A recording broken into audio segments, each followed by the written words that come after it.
Um só corpo na prática. Capítulo 3.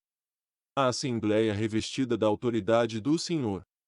Falamos de dois grandes recursos que temos para nos guiar nestes últimos dias, quando o testemunho cristão está em confusão: Deus e a palavra da sua graça, a oração e a palavra de Deus. Estas são duas coisas que a Igreja sempre teve à disposição para guiá-la desde o início. Mas existe outro grande recurso que não podemos subestimar: o Espírito Santo. Não nos esqueçamos de que existe uma pessoa divina, habitando em nós e que deseja nos guiar pelo caminho. O Senhor disse: Mas, quando vier aquele Espírito de verdade, ele vos guiará em toda a verdade. No Novo Testamento, o primeiro indício do Espírito Santo guiando os crentes ao lugar de reunião de Deus está em Mateus 18:20. Considerando que Deus tem apenas uma comunhão a qual todos os cristãos são chamados, o Espírito de Deus só iria guiar a esse único terreno de reunião, onde Cristo é o centro.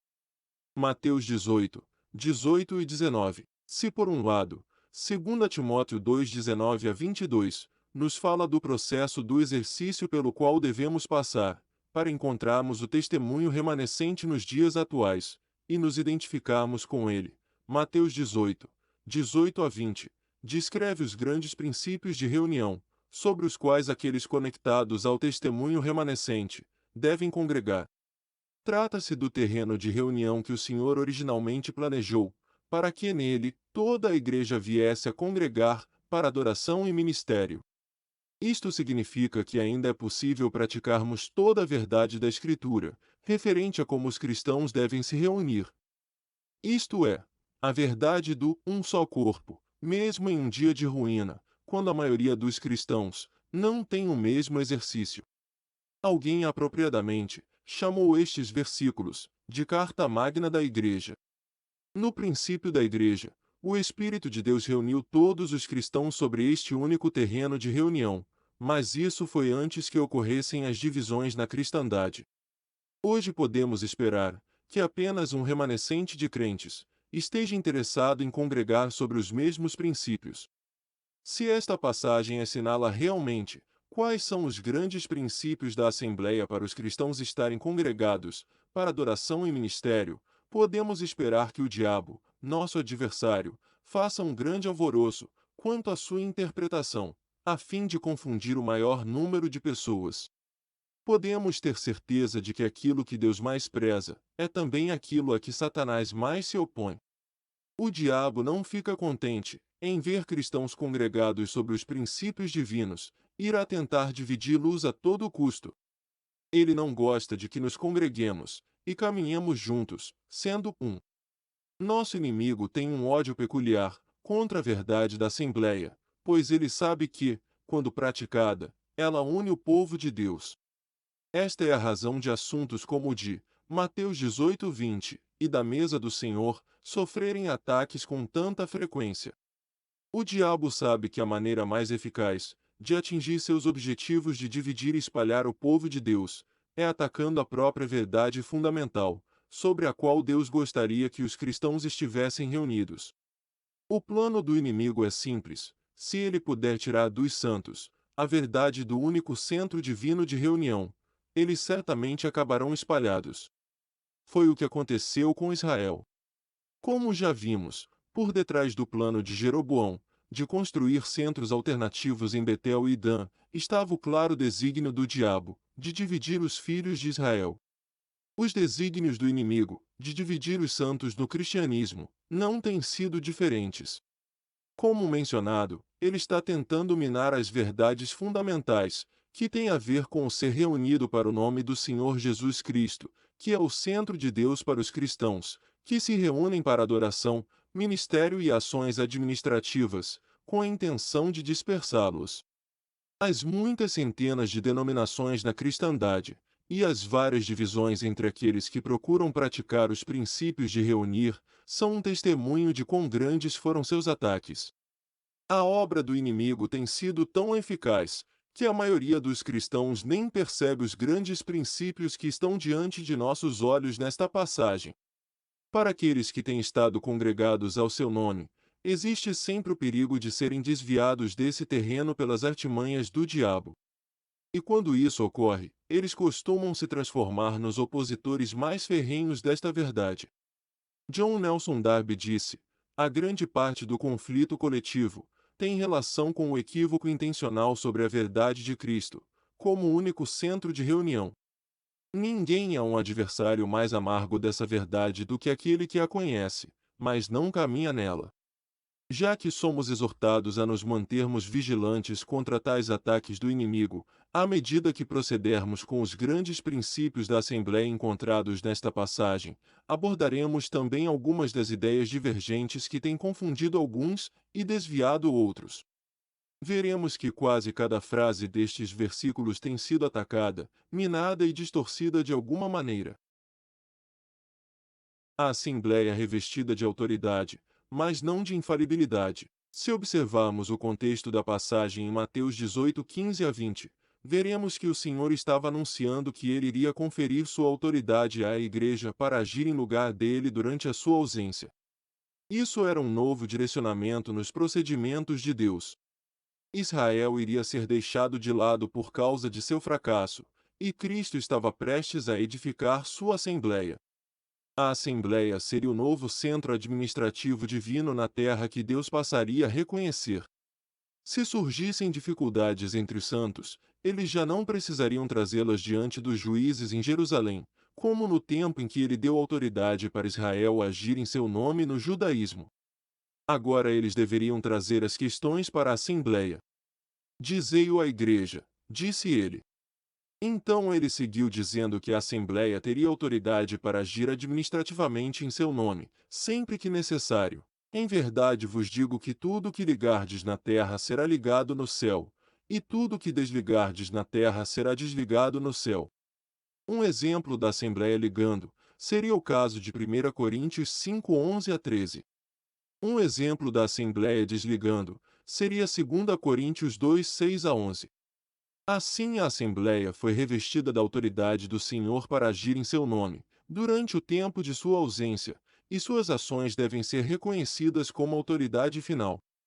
Essa autoridade não foi dada aos apóstolos, mas à Assembleia, apesar de os apóstolos terem recebido uma autoridade especial. Mateus 18, 18 a 20 é a primeira referência feita à Assembleia local na Bíblia. Antes disso o Senhor havia dito que iria edificar sua Assembleia em seu aspecto universal. Todavia, o fato de a Assembleia ter recebido autoridade, não significa que ela seja infalível em suas ações. John Nelson Darby escreveu um artigo sobre este assunto que é de grande ajuda, intitulado Confundindo Autoridade com Infalibilidade. Ele mostra que é possível que as coisas que a Assembleia venha a ligar na terra possam estar erradas, porém isso não muda o fato de que a Assembleia está revestida da autoridade do Senhor. Muitos têm ficado confusos com esta questão. Não conseguem entender como uma ação errada poderia ser ligada. Eles concluem que se está errada, então não poderia ser ligada no céu. Todavia, é um engano pensar que o termo será ligado no céu significa que ela seja necessariamente aprovada pelo céu. Isto quer dizer simplesmente que o céu reconhece tal ação. O céu pode não estar contente com uma decisão tomada pela Assembleia, porém a reconhece. A ação continua ligada. Isto ocorre porque a Assembleia foi revestida com a autoridade do Senhor para agir como representante dele. Trata-se de uma extensão de sua autoridade. Podemos entender melhor este princípio em uma família. No artigo de Darby, Confundindo Autoridade com Infalibilidade, ele menciona o fato de na família, os pais terem recebido de Deus autoridade, e mesmo assim não serem infalíveis. Todos na família devem se sujeitar àquela autoridade. Um pai pode disciplinar um filho por engano, mas ainda assim sua autoridade é válida e o dever de todos na família é se submeter. É assim que é mantida a ordem em um lar. Quando vem à tona que o pai cometeu um erro, o normal seria ele reconhecer seu erro pedindo humildemente desculpas e fazendo as correções necessárias. O mesmo ocorre com um policial. Ele possui autoridade para prender alguém, mas já que o policial não é infalível, é possível que ele venha a cometer erros. porém sua ação continua a ter validade e a pessoa presa não tem alternativa, senão aceitá-la, até que se prove que a ação foi errada. Se as autoridades civis não fossem assim, não haveria qualquer ordem no governo e estaríamos vivendo em um estado de anarquia. O céu pode não se agradar de uma decisão tomada pela Assembleia, mas a reconhece. É assim que a ordem é mantida na casa de Deus. É solene pensarmos que podemos usar essa autoridade de maneira errada e acabar associando o céu a algo que não está correto, nos colocando assim sob o juízo governamental de Deus. Esta é exatamente a razão de o Senhor ter se dissociado exteriormente da grande massa da profissão cristã, e de ele estar atualmente lidando com um remanescente. Se esse remanescente se achar em condições deploráveis, e falhar em sua responsabilidade diante do Senhor, ele pesará sua mão em juízo governamental sobre aqueles identificados com esse testemunho, e o reduzirá em número e tamanho, peneirando e espalhando alguns com o fim de que possam estar humilhados. Isto já aconteceu, como pode ser visto nas várias divisões e dispersões que ocorreram na história. Se aqueles conectados com o testemunho remanescente continuarem a agir de um modo que não agrade ao Senhor, ele encerrará de vez a história da Igreja na terra, e a levará para a glória. É o que vemos representado no declínio do testemunho da Igreja, vivido pelas 7 igrejas de Apocalipse 2:3. Quando se chega ao desagradável estado de Laodiceia, a única saída para cima. É aberta uma porta no céu e João é chamado a subir ao céu, indicando que os crentes serão assim levados na vinda do Senhor, o arrebatamento. O caso de uma decisão injusta da Assembleia. Se for o caso de uma Assembleia tomar uma decisão injusta, existe um recurso. Primeiro, podemos levar a questão em oração diretamente ao Senhor, a cabeça da Igreja. Ele poderá exercitar a consciência das pessoas naquela localidade até que corrijam aquela ação. Em segundo lugar, o Senhor levantará profetas entre eles, localmente, ou enviará alguns de outras assembleias para despertar a consciência daquela assembleia, a fim de que seja feita a correção. Em terceiro lugar, se aquela assembleia local se recusar a lidar com seus erros, depois de estes lhe terem sido claramente apontados, ela seria repudiada por meio de uma ação de ligar, feita por outra assembleia agindo como representante do corpo como um todo. Eles iriam simplesmente reconhecer o fato de que a assembleia que insistisse no erro não estaria mais congregada no verdadeiro terreno da Igreja de Deus. Neste caso, a assembleia local como um todo é tratada assim por ter defendido o mal em seu meio, tornando-se cada um dos que ali participam igualmente responsável pelo erro. Se as coisas chegarem a este ponto, já não se trata de uma questão de apenas alguns indivíduos em seu meio estarem envolvidos com o mal, mas de toda a assembleia local ter se recusado a julgar aquele mal. Esta é a triste porém necessária maneira de as Escrituras lidarem com uma ação equivocada de uma assembleia, ou então com sua inércia, quando ela fracassa em tomar uma iniciativa para afastar o mal. Todavia, a remoção de um candeeiro local é algo que o Senhor não faz de maneira imediata. Na tradução de John Nelson Darby, de Apocalipse 2:5, a palavra brevemente é suprimida. É só depois de muitas objeções e oportunidades de arrependimento que o Senhor levantará outra assembleia, para em nome de todas as assembleias, repudiar aquela em particular, por causa do mal que causou. Evidentemente, a partir de então, a ação errônea ligada por aquela assembleia local deixaria de ter eficácia. Nesse ínterim, até que uma assembleia decida agir para a glória de Deus, quanto àquele assunto, repudiando a assembleia injusta em questão, devemos nos sujeitar e esperar em Deus. Mencionamos isto para mostrar que existe um recurso contra o abuso de autoridade nas questões administrativas. Devemos observar que a Escritura nunca nos instrui a tentarmos resolver nós mesmos as questões como indivíduos, e agir de forma independente, naquilo que parecer ser uma ação errada, tomada por uma assembleia. A ação independente de indivíduos em tais questões coletivas é sempre criticada na Escritura. Ela tão somente abre as portas para o inimigo. Deus tem a sua maneira de como tais problemas devem ser tratados, e devemos segui-la para que a ordem seja mantida. Infelizmente é aí que muitos cristãos erram. Eles pensam que não podem se submeter a algo que acreditam ser injusto e sem fundamento bíblico. Acham que, se o fizerem, estarão comprometendo a consciência deles. Alguns podem até alegar: devo obedecer primeiro ao Senhor, não os irmãos. Mas quer eles percebam ou não, o que estão de fato dizendo é que são mais santos do que o próprio Senhor. Se ele pode aguardar a decisão, até que seja corrigida a falha, por que não poderíamos? Uma assembleia que comete um erro em suas responsabilidades administrativas, ainda possui o Senhor em seu meio até que seja repudiada, por não estar mais no verdadeiro terreno da Igreja de Deus. John Nelson Darby disse: por que falar de obedecer primeiro ao Senhor e depois à Igreja? Como fazer isso, supondo que o Senhor esteja na Igreja?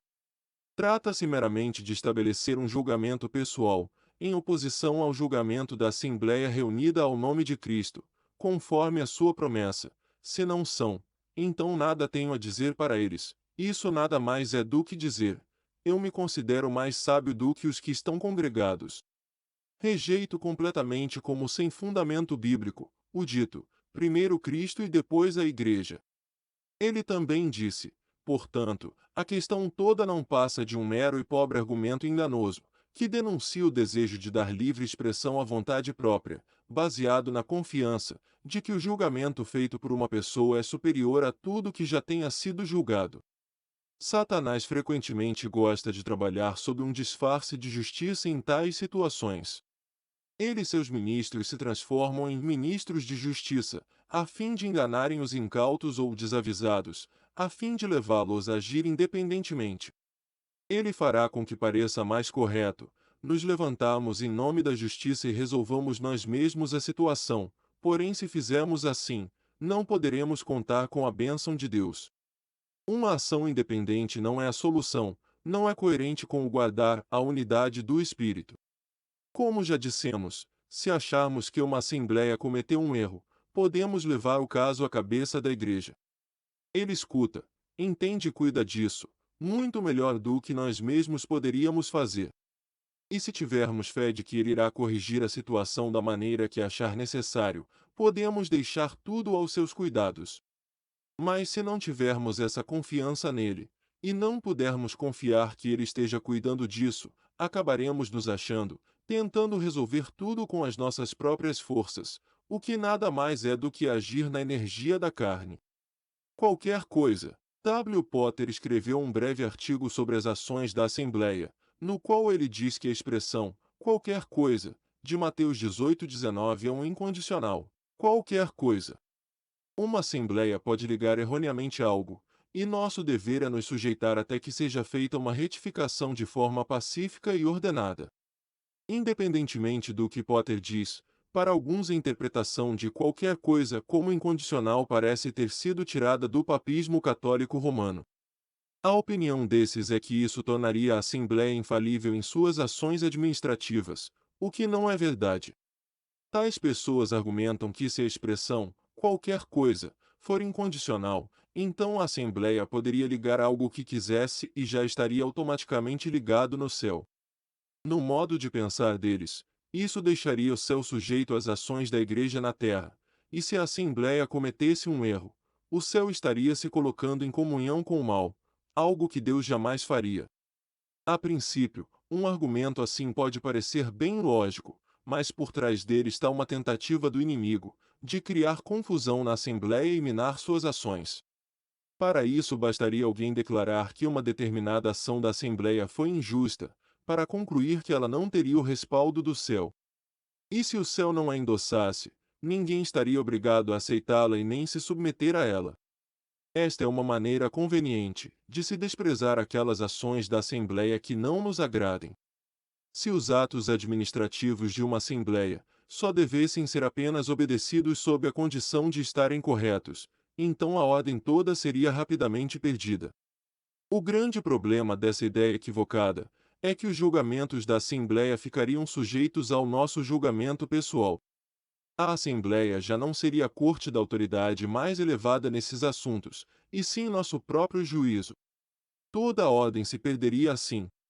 Todos ficariam livres para fazer o que parecesse reto aos seus olhos. Muitos têm sido enganados com a ideia de que, a menos que uma ação da Assembleia trouxesse o inconfundível carimbo da Palavra de Deus, ela não ligaria pessoa alguma na terra e não seria ratificada no céu. Em outras palavras, a decisão da Assembleia somente teria validade quando fosse uma decisão correta. Ora, se fôssemos nos sujeitar a uma decisão da Assembleia apenas quando a considerássemos correta, o triste resultado seria que cada vez que a Assembleia agisse, alguns se sujeitariam à decisão, e outros não, simplesmente porque suas opiniões privadas seriam diferentes. Nos dias atuais, quando a Igreja está em um estado generalizado de ruína, estaríamos sujeitos a encontrar alguns que pensam ser mais sábios que seus irmãos, e cujo julgamento pessoal irá diferir do julgamento da Assembleia. O inimigo logo se aproveitaria disso para dividir os santos, e desta forma abalar a unidade. Certamente não é este o modo de Deus manter a ordem em sua casa.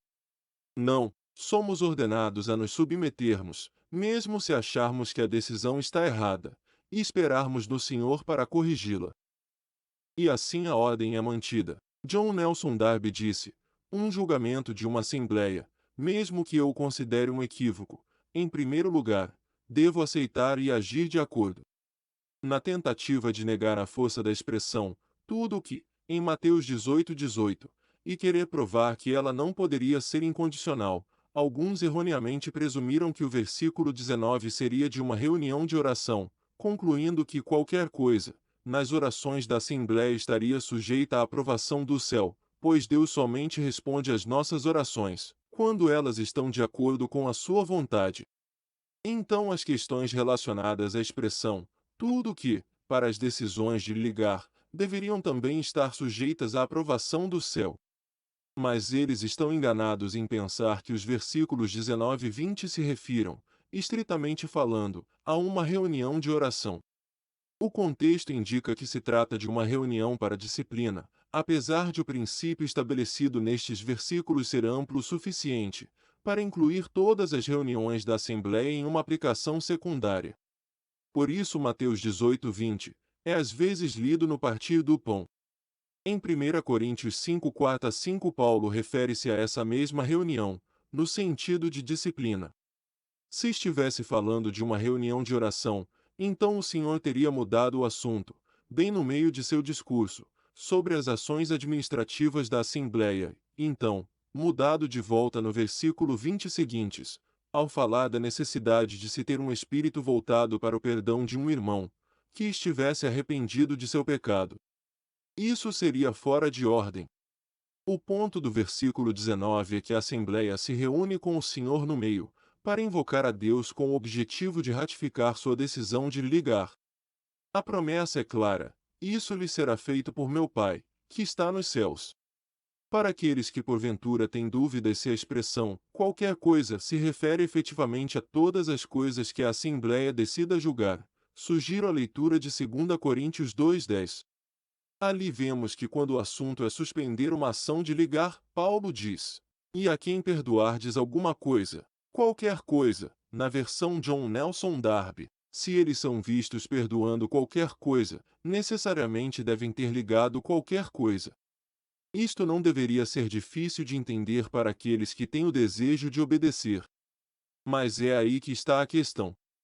Será que desejamos realmente fazer a vontade do Senhor? A verdade é para aqueles que desejam fazer sua vontade.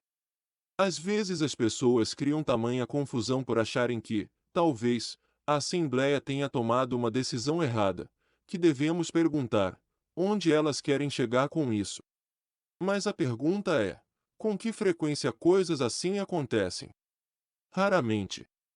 W. Potter também comenta no mesmo artigo que em 50 anos, ele não soube de qualquer ação tomada entre os irmãos a qual não fosse possível alguém se submeter.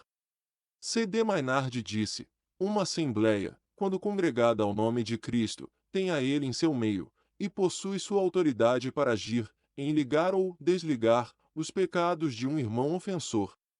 Tal ação é ratificada no céu. Não existe como apelar de tal decisão, a não ser a Cristo em glória, do mesmo modo como Jesus se entregava-se ou entregava a sua causa, aquele que julga justamente. Pode ocorrer para alguns que, se uma assembleia local julgar erradamente, conforme pensam, um apelo possa ser feito para outra assembleia local.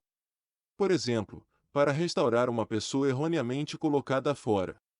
Isso não tem mais autoridade bíblica do que possa ter qualquer corrupção humana. Claramente, nega a unidade prática das duas assembleias. Aceitar a questão é negar que exista um só corpo e um só espírito. Se a mesa do Senhor for uma, ambas as assembleias estão sujeitas à ação de uma delas, portanto é impossível um apelo. Se uma assembleia puder revisar o julgamento da outra, não existe unidade do espírito ali, mas as duas não passam de reuniões independentes. O equivocar-se neste importante princípio, nas questões da Assembleia está por trás de todas as tristes divisões que ocorreram entre aqueles reunidos ao nome do Senhor ao longo dos anos. Portanto, faremos bem em ponderar cuidadosamente estas coisas. Outra ideia errônea que alguns têm é que se a Assembleia tomar uma decisão errada, e pode ser que seja errada apenas aos olhos desses, então ela não pode mais ser considerada uma Assembleia reconhecida por Deus, e, portanto, os que não concordassem deveriam abandoná-la. Isso pode ser uma desculpa para essas pessoas agirem na vontade própria, e talvez irem congregar em outro lugar. Todavia, é um engano pensar que uma assembleia perca sua posição como assembleia biblicamente congregada ao nome do Senhor, caso ela tome uma decisão errada. Esta ideia revela a ignorância em confundir autoridade com infalibilidade. Acreditar que uma assembleia tem autoridade, mas não infalibilidade, inclui presumir a possibilidade de que ela possa cometer um erro. Ao cometer um erro, a Assembleia não perde sua posição de estar biblicamente reunida, do mesmo modo como os pais em uma família não deixam de ser pais por terem cometido um erro ao disciplinarem um filho. A Assembleia em Corinto continuava sendo reconhecida pelo apóstolo como a igreja em Corinto, e era assim que ele endereçava suas cartas, apesar de existirem ali problemas sérios. Se uma assembleia assim se recusasse a corrigir os males existentes em seu meio, depois de ter sido admoestada muitas vezes e com muita paciência, ela estaria sujeita a ser desligada ou deixar de ser reconhecida, mediante uma ação de outra assembleia tomada, em nome das assembleias como um todo que permanecessem sobre o verdadeiro terreno da igreja. Um exemplo desse equívoco foi o que ocorreu em Tunbridge Wells em 1908. Alguns que conhecem o incidente acreditam que as ações que a Assembleia tomou, primeiramente ao silenciar e mais tarde colocando fora de comunhão, Seystrand, foram injustas. Acreditando que o modo de lidar com Seystrand foi injusto e sem base bíblica, eles acharam que Tunbridge Wells havia por isso perdido sua condição de Assembleia, verdadeiramente congregada ao nome do Senhor. Sendo assim, alguns acharam que as ações dessa Assembleia não podiam ser reconhecidas como ações genuínas ligadas ao céu. Como consequência, decidiram não se sujeitar àquela decisão. Ora, fica claro a partir dos fatos envolvendo o caso em questão, que a Assembleia de Tunbridge Wells agiu de forma meio confusa. Além disso, as relações subsequentes, entre muitos dos que estavam em Tunbridge Wells, revelou um espírito hostil que certamente nunca se deveria permitir. Mas a grande pergunta é: teria sido uma decisão da Assembleia? Ambas as partes concordam que era, exceto os simpatizantes de Law em Londres, que acreditavam ter sido uma decisão injusta da Assembleia, e, portanto, resolveram não se submeter a ela. Todavia, o fato de alguns irmãos de Londres, o partido de Law, achar que a ação era injusta e sem fundamento bíblico, não muda ou torna nula a ação. A outra pergunta é: a Assembleia em Tunbridge Wells tinha, ou não autoridade para agir em nome do Senhor? Se não, quando foi que ela perdeu sua autoridade de agir? Vimos nas páginas anteriores que uma Assembleia não perde sua posição de estar biblicamente congregada ao nome do Senhor, porque nós, indivíduos, achamos que ela tomou uma decisão errada. Devemos nos lembrar de que a decisão foi tomada em nome do Senhor por uma Assembleia congregada ao seu nome, e, portanto, revestida de autoridade para agir em questões administrativas. A Assembleia em Tunbridge Wells decididamente tinha autoridade para agir em nome do Senhor. Portanto, sua decisão foi ligada nos céus, e todos deveriam se submeter a ela. Isso teria evitado a divisão. Já que a decisão em Tunbridge Wells não pareceu aos seguidores de Law e aos do continente europeu, fundamentada em graça, eles não a consideraram como uma decisão legítima da Assembleia. O grande erro ali foi achar que só se deve submeter a uma decisão de uma Assembleia, quando esta for uma decisão correta, e tomada de uma maneira piedosa. A ideia de se sujeitar até mesmo se acharmos que a decisão é errada, nem sequer foi cogitada. Aquilo foi certamente um desvio da verdade bíblica, que os irmãos tinham ensinado até então. Foi tornar as decisões da Assembleia dependentes da condição moral da Assembleia determinar que a Assembleia precisa estar em boas condições, antes que suas decisões possam ser ligadas, para nos sujeitarmos a elas. Mais uma vez isso, é confundir autoridade, com infalibilidade. Uma boa condição moral, evidentemente, é desejável, mas não é isso, o que concede à Assembleia sua autoridade. Como já dissemos, é o Senhor no meio que dá à Assembleia a autoridade necessária para ela agir. Se os seguidores de Law achavam que a Assembleia em Tunbridge Wells estava em erro, deviam ter se submetido à decisão, prima facie, à primeira vista, ao menos para o momento, e então buscar tocar a consciência daquela Assembleia quanto ao erro. Isso teria preservado a ordem e a unidade. Apesar de alguns terem se dirigido aos irmãos em Tunbridge Wells neste sentido, isso não foi feito em um espírito de indagação, mas de condenação. Entre muitos em Londres não havia a percepção do fato de que os irmãos locais conhecem melhor o modo de ser das pessoas, e que deviam se sujeitar a tal julgamento. Ao contrário, M. Noel, em seu História dos Irmãos, assinala que os irmãos em Londres e arredores julgaram que a decisão não era bíblica e, portanto, era injusta. Então simplesmente a desprezaram. Eles permitiram que Seystrand continuasse a partir o pão com eles. Aquele foi um ato de total contenda, para com a decisão tomada na Assembleia de Tunbridge Wells, onde o Senhor estava no meio. O partido dos seguidores de Law manifestou um espírito que dava a entender que eles estavam acima da autoridade do Senhor, delegada à Assembleia em Tunbridge Wells, o que é extremamente sério. Aquilo foi uma afronta ao Senhor. Foi só depois que as Assembleias de Londres, que haviam seguido Law, haviam quebrado a unidade do espírito, ao receberem Seystrand, que tinha sido excomungado em Tunbridge Wells, que a Assembleia em Tunbridge Wells emitiu sua declaração, de não estar mais em comunhão com aqueles que não reconhecessem a decisão que eles tinham tomado em nome do Senhor.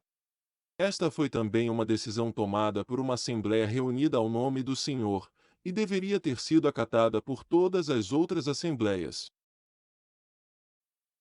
Concluindo, gostaríamos de dizer que o que havia no cerne de toda aquela questão, relacionada à decisão tomada por Tunbridge Wells, era um grosseiro equívoco de que, só se deve submeter à decisão de uma Assembleia, quando ela estiver correta.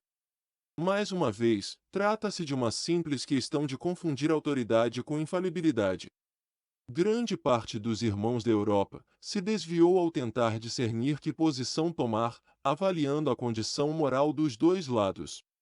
Eles achavam que o partido dos seguidores de Law era mais humilde, e por isso estava correto em sua decisão. Assim fizeram do estado moral da Assembleia o critério para decidirem a decisão da Assembleia, ao invés de se basearem na autoridade do Senhor, no meio daqueles que ele reuniu. Aqueles que seguiram o partido de Law agiram sobre essa falsa premissa, e foi o que os levou à divisão.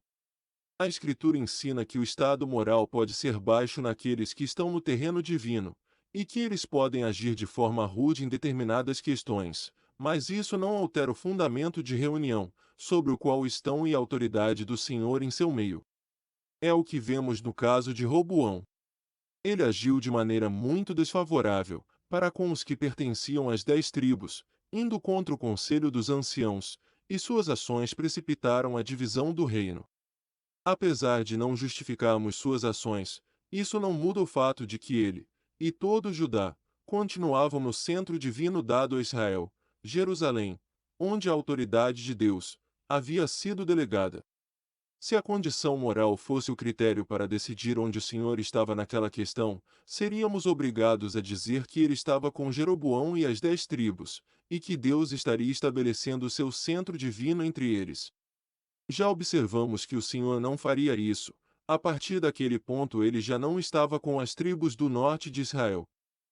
O que aconteceu em Tunbridge Wells trouxe à tona o fato de que um desvio da verdade dos princípios que regem a Assembleia esteve em desenvolvimento entre os irmãos por alguns anos. Bastou este incidente para que ficasse manifesto. W. M. Sibthorpe chamou a isso de um sistema. Depois de tomada a decisão em Tunbridge Wells de excomungar Seastrand, seguida de sua decisão de não mais continuar em comunhão com as assembleias que desafiaram a autoridade do Senhor, ao receberem Seastrand, muitos acharam que deviam se posicionar quanto àquele assunto. Este é também um falso princípio. Não era necessário que todas as assembleias espalhadas pela Inglaterra e pelo continente europeu decidissem, pois a decisão já tinha sido tomada em Tunbridge Wells, em nome das assembleias como um todo. O que precisava era submissão à decisão tomada em nome do Senhor. Tal atitude honra a Deus e demonstra que reconhecemos a autoridade do Senhor, do modo como ela é delegada à assembleia local. Isso teria evitado a divisão. Na verdade, cada divisão ocorre quando uma assembleia toma uma decisão contra alguém, excomungando uma ou mais pessoas, e um partido formado por simpatizantes dessas pessoas se recusa a se submeter àquela decisão, alegando não ter sido uma decisão legítima da assembleia. Por detrás de cada caso, uma coisa fica bem evidente: o não reconhecimento de uma decisão da assembleia, como estando revestida da autoridade do Senhor. Como costuma ocorrer, por trás de todas as divisões que aconteceram entre os irmãos, o Senhor estava peneirando aqueles que haviam abandonado os princípios bíblicos relacionados à Assembleia. Segundo as intenções de alguns, gostaríamos de pensar que aqueles que se recusam a se curvar a uma ação de Assembleia são honestamente enganados quanto a esses princípios de reunião, mas às vezes é porque as pessoas têm segundas intenções. Devemos nos lembrar de que, enganoso é o coração, mais do que todas as coisas, e perverso. Além disso, o que confia no seu próprio coração é insensato. Podem existir razões ocultas em nosso coração que sequer detectamos. Parece ser este o caso de Absalão.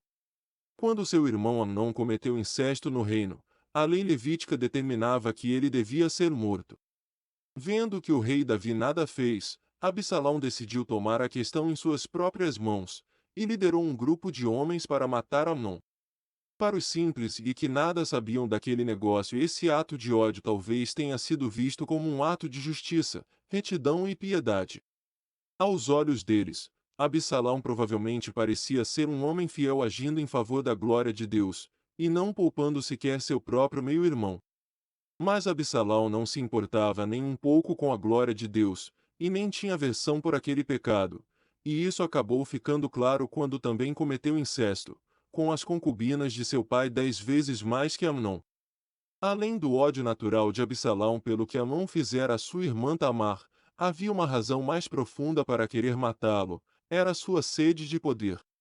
Ele queria reinar no trono de Israel, e seu irmão Amnon, que era mais velho e o primeiro na sucessão ao trono, precisava ser eliminado. O pecado de Amnon foi apenas a desculpa para tirá-lo de cena. Do mesmo modo, nas questões relacionadas à Assembleia, alguns podem ser levados por outros motivos, na hora de escolher de que lado querem ficar em relação a alguma decisão. Há quem chegue a agir de forma contrária ao próprio bom senso. Quando você olha para a situação na superfície, pode se espantar com a posição assumida por este, em relação a uma determinada questão. Porém, mais tarde pode vir à tona o fato de existir nele um espírito não perdoador, contra a pessoa em questão, que ele estava ocultando, talvez há anos, e que nunca foi julgado. E quando aquela pessoa contra a qual esse nutria maus sentimentos vinha a ser acusada de alguma falha, aquela raiz de amargura acabava brotando, e ele assumia uma posição contrária à pessoa. Um exemplo disso é visto em Aitofel. Ele era o avô de Batseba, apesar de não ter demonstrado, nunca se convenceu de que Davi tinha recebido a punição merecida por seu adultério e pelo assassinato do marido de Batseba. Quando uma rebelião dentro do reino ameaçou o trono de Davi, aquele abominável espírito que existia em Aitofel veio à tona, e ele se posicionou contra Davi. Ao ler a história daquela revolta você pode ficar sem entender como Aitofel poderia tomar tal posição, mas a razão era que ele nunca tinha julgado seu espírito não perdoador contra Davi. A reunião administrativa de cuidado.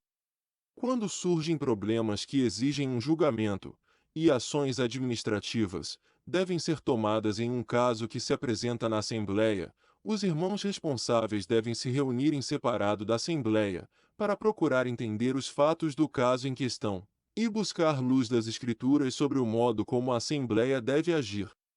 Em suma, o objetivo dessa reunião de cuidado é tratar dos assuntos referentes à Assembleia. Há 3 ocasiões principais no livro de Atos quando os irmãos se reúnem à parte da Assembleia como um todo, para considerar determinadas questões. Aqueles eram concílios apostólicos. Embora não fossem exatamente reuniões administrativas locais, de cuidado, como as conhecemos, pois eram reuniões de irmãos de várias localidades diferentes, elas estabelecem um princípio para nós, indicando que os assuntos podem ser examinados pelos irmãos separadamente da Assembleia. É dito: congregaram-se, pois, os apóstolos e os anciãos para considerar este assunto. Note que não é mencionada a presença de irmãs, irmãos jovens e novos convertidos. As coisas não devem ser resolvidas diante da Assembleia, porque pode haver alguma disputa, que não seria de boa ordem para um fórum público, e também, coisas que poderiam ser tratadas, poderiam ser contaminantes, o que não seria apropriado em tal cenário. Quando os irmãos se sentirem que têm discernido a vontade do Senhor, a partir das Escrituras quanto ao que a Assembleia deve fazer, eles apresentam os fatos, não necessariamente os detalhes, pois estes podem contaminar, e as conclusões bíblicas para a Assembleia, a fim de que a consciência de todos esteja engajada na questão. Então aquela passa a ser uma ratificada decisão de ligar. Alguns acham que os irmãos devem simplesmente apresentar uma proposta à Assembleia, e que esta, como um todo, deve decidir o que fazer. Apesar de tal pensamento ser em parte correto, os irmãos que tomam a iniciativa nesse cuidado, são responsáveis em garantir que a Assembleia seja guiada em um caminho bíblico, quanto à forma de agir, independentemente de todos concordarem ou não. Se não fosse assim, então os irmãos mais velhos e responsáveis, que entendem os princípios e sabem o que deve ser feito, poderiam ter seu piedoso julgamento fundamentado na Bíblia, impedido pelas irmãs, jovens e opositores, que não concordassem com a decisão. Isso faria com que um julgamento com base na Escritura, quanto às questões da Assembleia, ficasse sujeito a pessoas com pouca experiência ou discernimento, ou talvez com uma disposição tendenciosa. É evidente que esta não seria a maneira correta de se agir. Alguns parecem nutrir a ideia de que os irmãos não podem agir até que recebam um sinal verde dessas pessoas. Isso é o mesmo que ter o povo controlando seus líderes, o que é o princípio da democracia. Muitos têm tropeçado exatamente nisso, quando os anciãos procuram aplicar um julgamento bíblico sobre uma questão, e alguns discordam quanto à ação. Isto não significa que os anciãos tomem decisões administrativas na Assembleia, e que os demais irmãos não possam opinar. Nada pode ser oficialmente decidido, sem que a Assembleia tenha a oportunidade de ter sua consciência exercitada na questão. É por isso que os anciãos devem buscar a consciência de todos na Assembleia, trazendo o assunto diante dela. Os irmãos nessa posição de liderança devem ser sensíveis a qualquer objeção legítima que algum irmão ou irmã possa trazer. Mas no final são eles os responsáveis a cumprirem o papel de anjo da igreja, agindo para a glória de Deus. Não é uma decisão de ligar da Assembleia até que isto seja feito em Assembleia, numa reunião que é chamada às vezes de uma reunião para a disciplina. A unanimidade não é necessária nas decisões da Assembleia. Embora a Assembleia local deva tentar alcançar a consciência de todos nessa Assembleia, ao tomar uma decisão de ligar, a Escritura não exige que todos numa Assembleia precisem estar satisfeitos. antes que ela possa ser considerada uma decisão genuína. Nestes últimos dias, quando a vontade do homem, mais do que nunca tem procurado se impor na Igreja, não podemos esperar que haja unanimidade nos julgamentos da Assembleia. Tal foi a situação em Corinto. Em 2 Coríntios 2:5, lemos: Mas se alguém tem causado tristeza não a mim, porém em parte, a todos vós. Aparentemente alguns dentre os coríntios não se sentiam entristecidos com o pecado que havia em seu meio. Mesmo assim a Assembleia levou adiante sua ação para a glória de Deus. O apóstolo Paulo usou as palavras, em parte, de modo similar quando se referiu a uma facção que havia entre os coríntios. Ele disse: Como também já em parte reconhecestes em nós, que somos a vossa glória, como também vós sereis a nossa no dia do Senhor Jesus. Isso ocorreu porque nem todos em Corinto o reconheciam como um apóstolo enviado por Deus. Os capítulos 20 e 21 do livro de Juízes ilustram este ponto. Quando o mal precisou ser julgado em Israel, ali diz que todos os filhos de Israel saíram, e a congregação se ajuntou, como se fora um só homem. Todavia, os homens de Jabe-Gileade não se juntaram a seus irmãos para tratar daquele assunto. Aparentemente eles não estavam exercitados a respeito do assunto, mas isso não impediu que o Espírito de Deus declarasse que todos em Israel estavam tratando daquele mal. Isto ilustra, em figura, que a unanimidade não é necessária em decisões de ligar da Assembleia. Afinal, em uma situação de heresia, dificilmente se conseguiria a aprovação daquele que estivesse sendo julgado pela Assembleia, e provavelmente tampouco de sua família e simpatizantes, portanto é normal que não haja unanimidade. A Assembleia não é uma democracia. Democracia é a forma de governo na qual o povo governa por voto majoritário. A Assembleia, porém, não é uma instituição democrática, que chega às decisões pelo levantar de mãos da maioria, tendo cada pessoa igual direito de opinar sobre o assunto. Uma vez ouvimos um irmão jovem, mundano e ignorante da palavra dizer: Eu tenho tanto direito de opinar aqui quanto ele. E apontou para um irmão idoso, sério e piedoso, que vinha se empenhando no cuidado da Assembleia durante 50 anos. De fato, pode haver um caso em que 6 ou 7 irmãos mais novos queiram fazer uma coisa em particular, mas 4 ou 5 irmãos sérios, mais velhos, sintam de outra forma. Já que o julgamento dos mais velhos deve ser respeitado por causa do peso moral que eles têm na Assembleia, os irmãos mais jovens devem se sujeitar ao julgamento que esses irmãos farão da questão. Eles devem ser gratos por poderem seguir a direção espiritual apontada por seus irmãos mais velhos. Todavia, não estamos querendo dizer que alguns dos irmãos mais velhos possam forçar uma assembleia a tomar uma decisão com a qual ela não concorde, pois agir assim seria fazer como fazia Diótrefes. Quando se trata de ligar e desligar, isto não é feito à revelia da assembleia, e é possível que irmãos mais jovens venham a ter a mente do Senhor a respeito de um determinado assunto, enxergando coisas que os irmãos mais velhos possam ter deixado escapar. Em uma situação assim, os irmãos mais velhos devem acatar alegremente o fato de alguém lançar mais luz sobre uma questão que eles não tenham percebido. Mas na vida normal da Assembleia, são os irmãos mais velhos, experientes e piedosos que possuem o peso moral exigido para as questões envolvendo a Assembleia. Esta é a ordem de Deus. Alguns parecem pensar que atingir a consciência de todos signifique obter o consenso de todos, algo como pedir a opinião de todos. Todavia, não é assim que a Assembleia deve chegar a uma decisão, nas questões administrativas. Os anciãos não apresentam a questão para a Assembleia obter a opinião dela, mas para fornecer os fatos relacionados à questão, e a apresentar o curso escritural de ações a serem tomadas, e para que a consciência de todos possam estar envolvidas. A Assembleia não deve ser guiada pelas opiniões de pessoas sinceras, mas pela palavra de Deus. Devemos nos lembrar do caso do rei Davi, que procurou saber a opinião do povo e não do Senhor, quando precisou decidir o curso de ações que deveria tomar para trazer a arca de Deus a Jerusalém. Ele foi tristemente mal orientado. Sermos guiados pelos sentimentos e percepções humanas não é a maneira correta na hora de decidir como a Assembleia deve agir em uma determinada situação.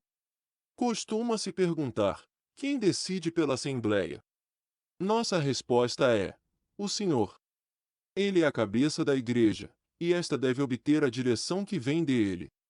A Assembleia deve buscar nele a direção, e ele mostrará qual deve ser, por meio dos princípios da Palavra de Deus.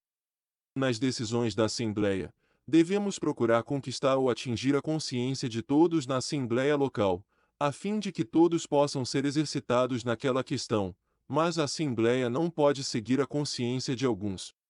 Isto porque podem ser pessoas novas na fé e a consciência delas pode não estar suficientemente iluminada pelos princípios bíblicos para ser capaz de fazer um juízo adequado, ou podem ser pessoas mundanas e sem discernimento espiritual, ou podem ser pessoas tendenciosas em relação àquela questão em particular. Em qualquer destas situações, o julgamento delas não deve ser levado em conta.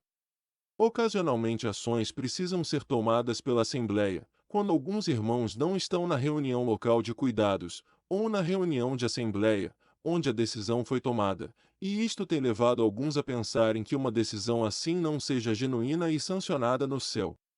Eles retrucam: mas os irmãos não estavam todos lá para decidir.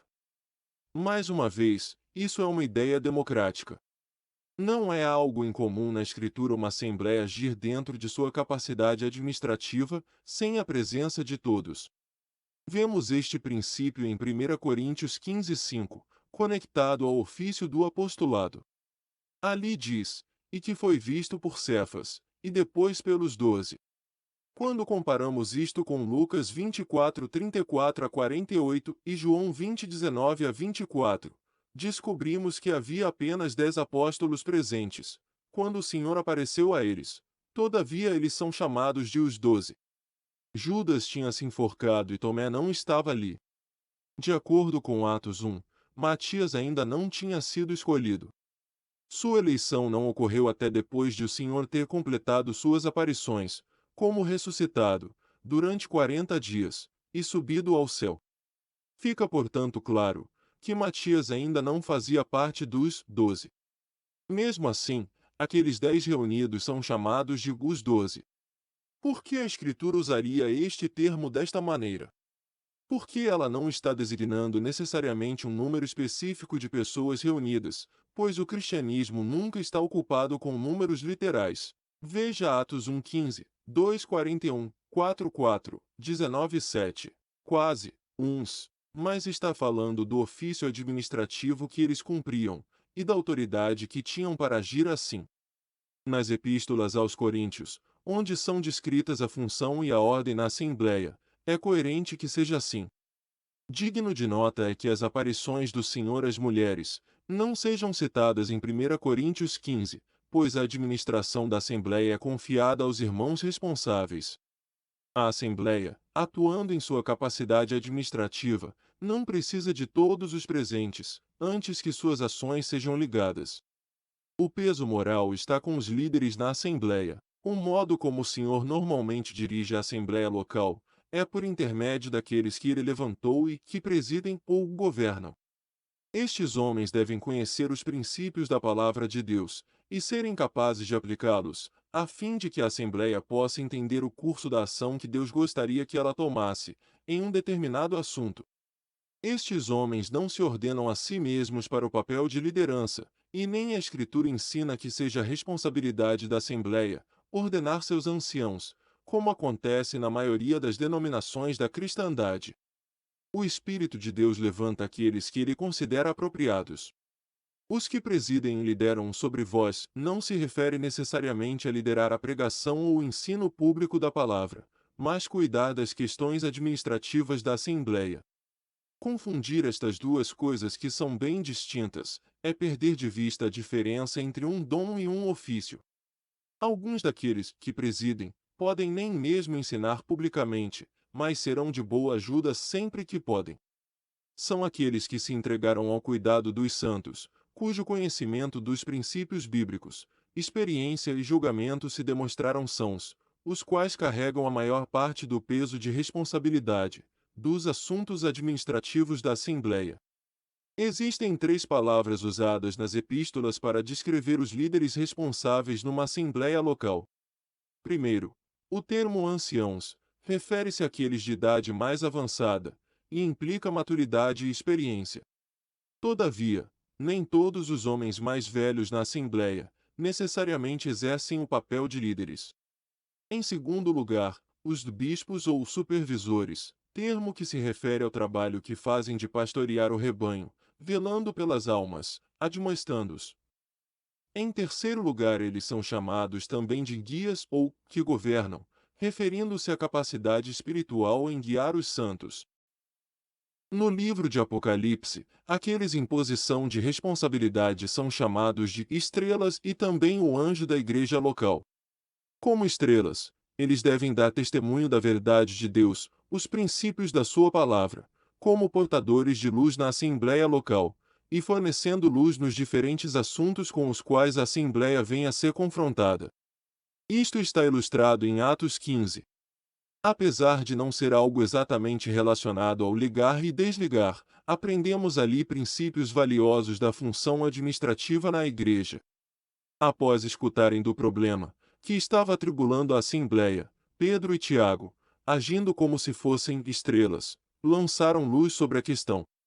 Tiago aplicou um princípio da palavra de Deus e expressou o que julgava que o Senhor gostaria que eles fizessem. Como o anjo da igreja, aqueles neste papel devem agir como mensageiros, para conduzir o pensamento de Deus na Assembleia, no tratamento da questão. Isto também está ilustrado em Atos 15, 23 a 29.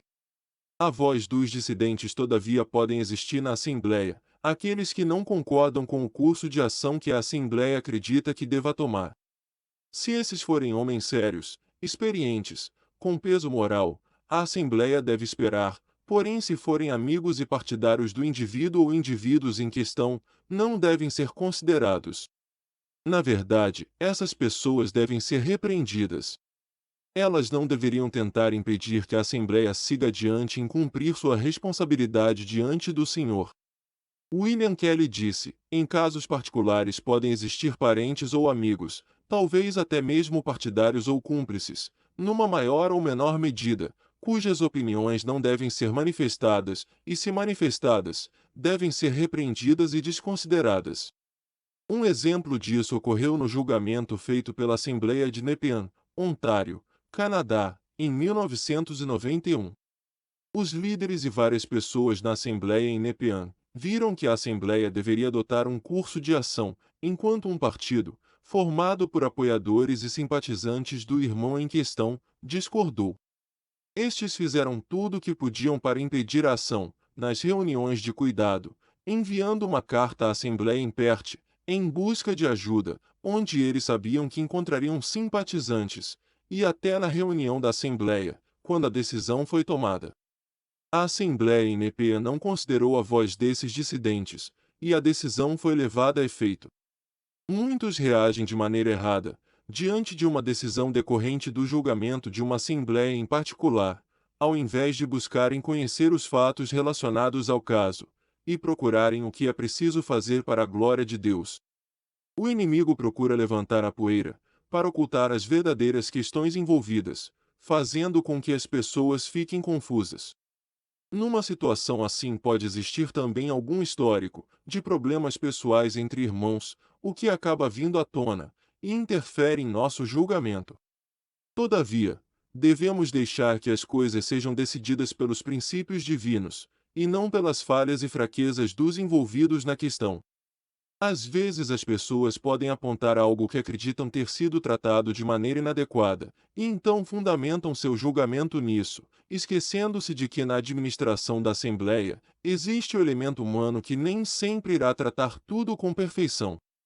Mas a questão que permanece é: estarão aqueles que atuam na liderança em uma Assembleia, agindo para a glória de Deus em relação àquela situação? Nossa espiritualidade é colocada à prova por essas questões paralelas. No caso de uma divisão em uma assembleia local, sobre uma questão específica, geralmente uma questão disciplinar, quantos irmãos há de cada lado, tem pouco a ver com isso. Pode haver mais pessoas do lado do culpado do que daqueles que fazem o julgamento, mas a ação ainda é tomada e a pessoa é tratada de acordo. Alguns exclamaram: como poderia ser uma decisão da Assembleia, quando a maioria não concorda com ela? A resposta é que os irmãos mais velhos, que estão na liderança, que se empenham em cuidar da Assembleia e guiá-la, e que atuam sobre os princípios da Palavra de Deus, levam sobre si a maior parcela da consciência da Assembleia. Mesmo que sejam em número menor, eles levam o peso moral nas decisões da Assembleia. Eles são diretamente responsáveis perante o Senhor, para que seja adotado, pela Assembleia, um curso de ação fundamentado na Escritura. Os outros devem concordar com o julgamento desses, mesmo que não sejam capazes de enxergar do mesmo modo que os anciãos estejam enxergando. Isto preserva a unidade da Assembleia. Vemos este princípio apresentado em figura no Velho Testamento, das quais podemos colher importantes lições. Por ocasião da revolta de Absalão, ele tinha consigo todas as tribos de Israel, ou seja, a maioria, porém Deus não estava com ele. O Senhor permaneceu com o rei Davi, a liderança em Israel, e Judá, apesar de serem inferiores em número. Aqueles que se identificavam com Davi estavam do lado do Senhor. No final, Deus fez com que Absalão fosse derrotado. Também nos dias da divisão entre as duas tribos, e as outras 10 tribos, vemos ocorrer a mesma coisa. Jeroboão tinha as 10 tribos do seu lado, a maioria de Israel, mas ainda assim estava do lado errado, e o Senhor não iria identificar-se com ele.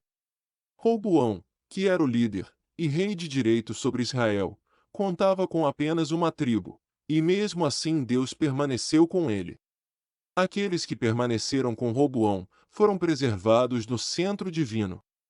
Estas são lições importantes que fazemos bem em aprender. A grande pergunta é: como os líderes na Assembleia se posicionam em relação ao assunto?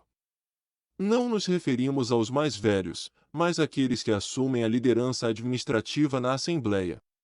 Pois existem irmãos mais velhos que não se envolvem nas questões habituais da Assembleia com regularidade, ou que no passado não tiveram um bom comportamento, e, consequentemente, não contam com a mesma confiança que os santos depositam naqueles que se empenharam fielmente no cuidado da Assembleia.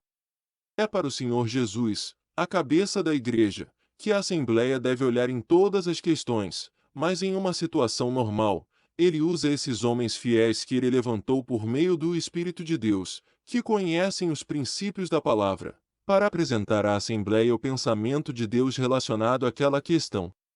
Ao emitir uma difícil decisão de Assembleia, ela deve se submeter ao julgamento desses homens. Quando parece existir uma divisão entre os irmãos mais velhos, na liderança de uma Assembleia, é preciso discernimento para saber quais são os que verdadeiramente têm o peso moral. Como já mencionado, alguns irmãos mais velhos podem não ter necessariamente a confiança dos santos na mesma medida que os outros, ou podem agir com parcialidade.